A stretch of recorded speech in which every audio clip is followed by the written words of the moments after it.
Estivemos na semana passada no Conselho Regional de Medicina do Rio Grande do Sul, ocasião em que o presidente, o Dr. Eduardo Trindade, nos concedeu uma entrevista exclusiva, onde alertou sobre a prática ilegal da medicina, pirataria de óculos, tratamentos estéticos lesivos à saúde e ações do Conselho na proteção da sociedade. Pode rodar a entrevista.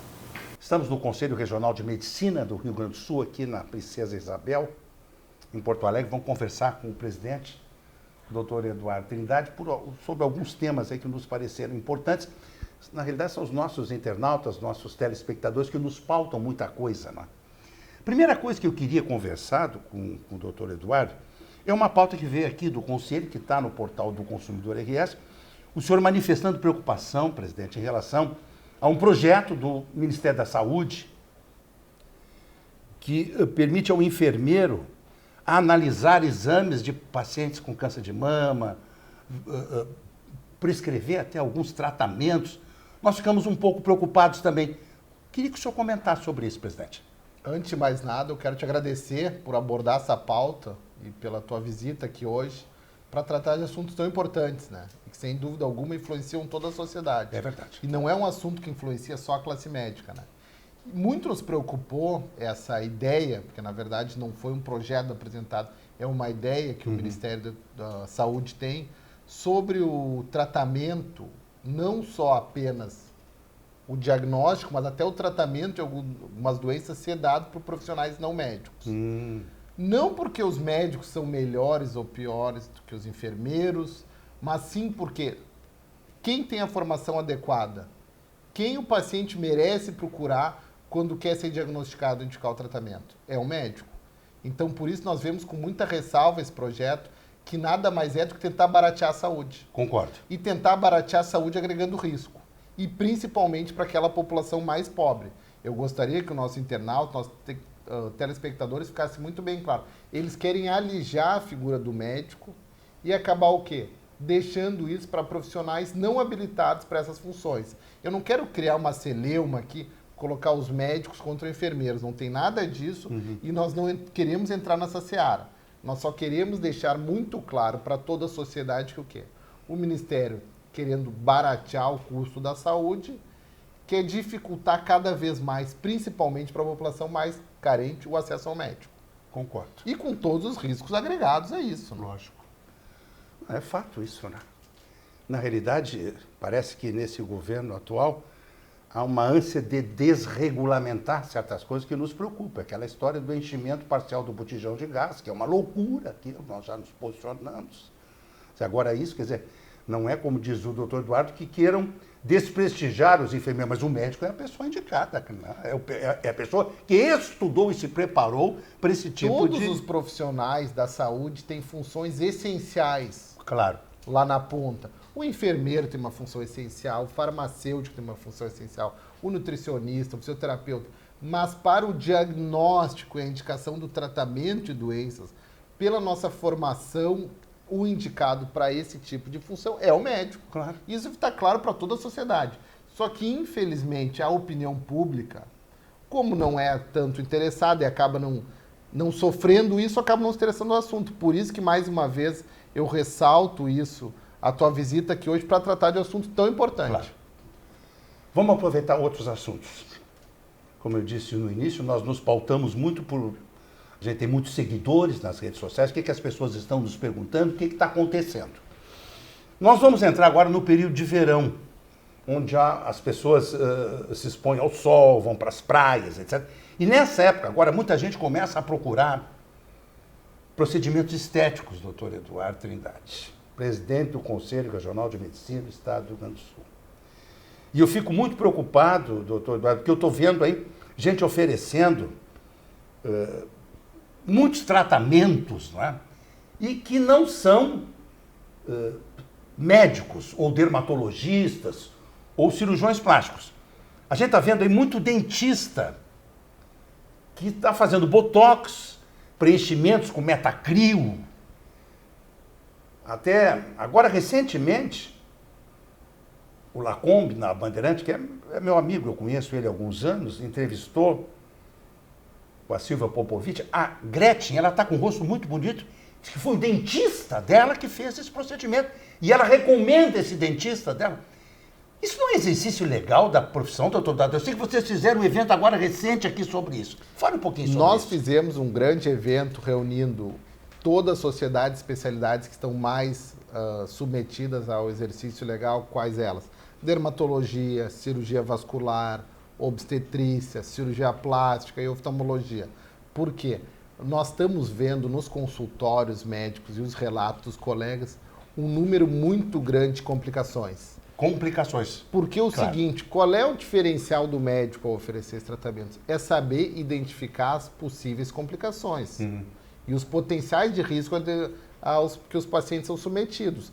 Que os profissionais das outras áreas, como não têm isso na sua formação acadêmica, nem nos seus cursos de pós-graduação, não conseguem identificar esses riscos. E alguns profissionais, a Gretchen deu tudo certo, mas eu tenho inúmeros outros exemplos aqui que deram complicações gravíssimas.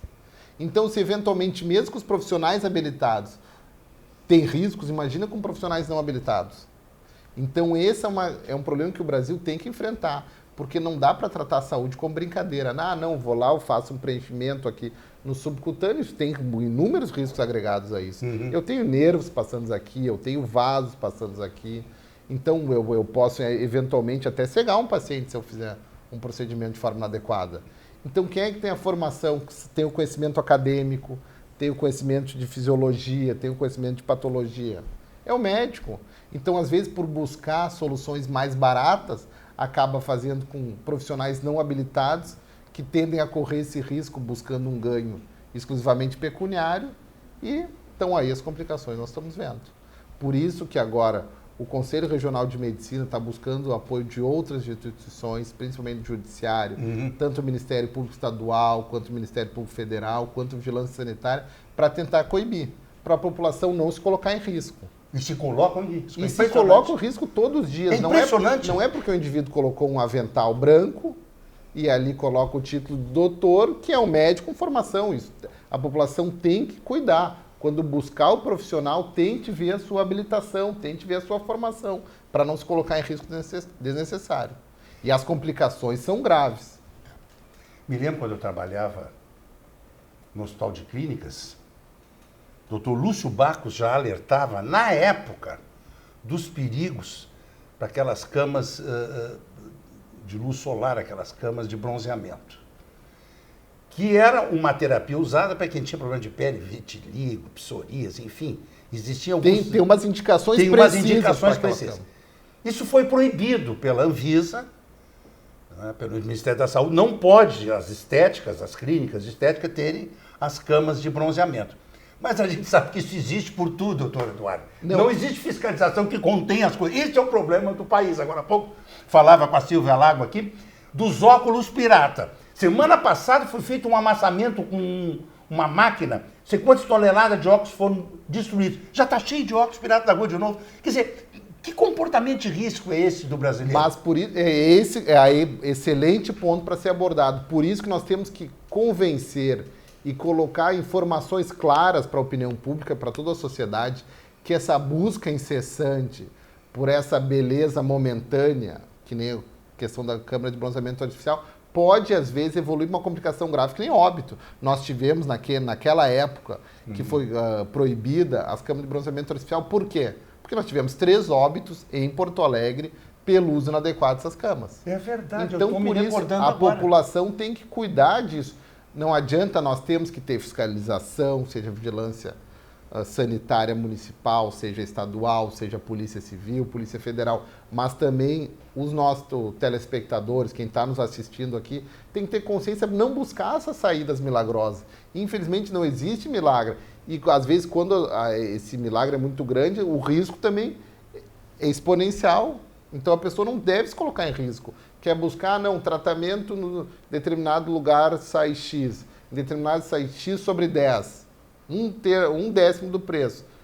Algum risco a pessoa está correndo. Tem que buscar profissionais com a formação adequada. Outra coisa que preocupa nessa época, as pessoas vão para as academias É o uso de anabolizante, né? Isso aí é um alto risco à saúde e à vida das pessoas. Outra coisa agora, essa questão de usar hormônios, usa hormônio do crescimento, GH, aquele indivíduo que está com sobrepeso, quer perder peso em uma semana, acaba usando anfetamina, hormônios da tireoide e mais uma vez se colocando em riscos desnecessários. A gente já sabe, tem outros casos de óbitos, a gente pode relatar inúmeros casos de óbitos em Porto Alegre, por isso que, mais uma vez, não podemos só culpar a Polícia Civil que não prende só esses traficantes. Nós temos que culpar o indivíduo, não adianta, não há soluções milagrosas para isso. E se às vezes procurou um médico lá respeitado, o médico não indicou determinados tratamentos, é porque se esses tratamentos forem usados de forma inadvertida, pode correr riscos. Porque se a gente vai no endócrino correto, ele não indica esses tratamentos milagrosos, que a pessoa vai emagrecer em uma semana. É verdade. Todos nós gostaríamos de oferecer, só que não se oferece porque os riscos não compensam os benefícios. Mas as pessoas, infelizmente, mais uma vez acabam buscando. Não existem as soluções. Óculos pirata. Me lembro que eu estive lá no Banco de Olhos, cobrindo um evento que foi na Anhiggs, uma série de palestras lá, e falei com o diretor clínico deles, ele apavorado com essa história do óculos pirata. Agora vem verão, hein? Óculos escuros. Agora, poucos dias atrás, como eu disse, o Luiz Antônio Sterice Costa, da Prefeitura, da Fiscalização, eles utilizaram toneladas desses óculos, passaram um rodo por cima, uma máquina, mas já estão tudo de volta ao centro da cidade. E agora, doutor Eduardo, com mais uma facilidade, os óculos vêm com grau, a pessoa faz o teste ali de acuidade visual. Eu nunca vi uma coisa dessa, mas o que a gente pode fazer com isso, doutor Eduardo? Nós estamos fazendo grandes medidas de fiscalização, junto com o poder público, para tentar coibir cada vez mais esses óculos piratas, né? Porque a gente sabe dos riscos agregados a isso. Mais uma vez, a Sociedade de Oftalmologia está nos apoiando também, principalmente para buscar profissionais. Tem a questão na oftalmologia dos optometristas, que acabam invadindo a área e muitos pacientes acabam procurando esses profissionais não habilitados. Ao invés do oftalmologista. Ao invés do oftalmologista, acabam deixando de fazer inúmeros diagnósticos que logo ali, 1, 2 anos depois, acabam pagando seu preço. É a pressão do globo ocular, por exemplo, né? É, a pressão do globo ocular, o glaucoma, a doença é gravíssimo. Não tem cura. Não se faz fundo de olho, esses profissionais não fazem aquele exame de fundo de olho que é feito pelo oftalmologista e acabam deixando de fazer inúmeros diagnósticos. Por isso que agora, mais uma vez, nós estamos buscando o apoio da sociedade civil organizada, através da sociedade de especialidades médicas, oftalmo, dermatologia e cirurgia vascular. Nós estamos buscando o apoio do Poder Executivo, seja ele municipal, estadual, e também dos Ministérios Públicos, estadual e federal, para tentar coibir. Muito bom. Está se discutindo no Ministério da Saúde, na ANS, a possibilidade das operadoras de saúde suplementar e das cooperativas oferecerem, doutor Eduardo, planos modulados. Eu já defendo essa tese há muitos anos. Por exemplo, no meu plano de saúde eu tenho cobertura para transplante e para obstetrícia. Eu não vou ter filho mais, na minha idade eu não vou ter filho, a minha mulher não tem mais condições de ter filho.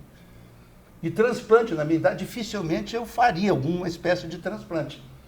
Eu gostaria, como consumidor, de optar por um plano modular. Eu quero esse hospital, eu quero esse tipo de cobertura, essa eu não quero, essa eu não preciso, para ter um plano customizado para mim. Aí surgem no Brasil os donos da defesa do consumidor, que é o Ministério Público Federal e o IDEC, o Instituto de Defesa do Consumidor de São Paulo, que são os donos da defesa do consumidor. Só eles é que sabem. Então, se o SUS dá tudo, o plano de saúde tem que dar tudo. Só que o plano de saúde que dá tudo é muito caro. E nessa crise toda que nós vivemos no país desde 2015, muitas empresas deixaram de dar plano de saúde para os funcionários e esse pessoal, toda essa massa toda está no SUS. O senhor não acha que um plano de saúde modular poderia minimizar esse problema da pessoa ter o seu planinho, não precisar estar recorrendo ao SUS, deixar o SUS para quem realmente precisa?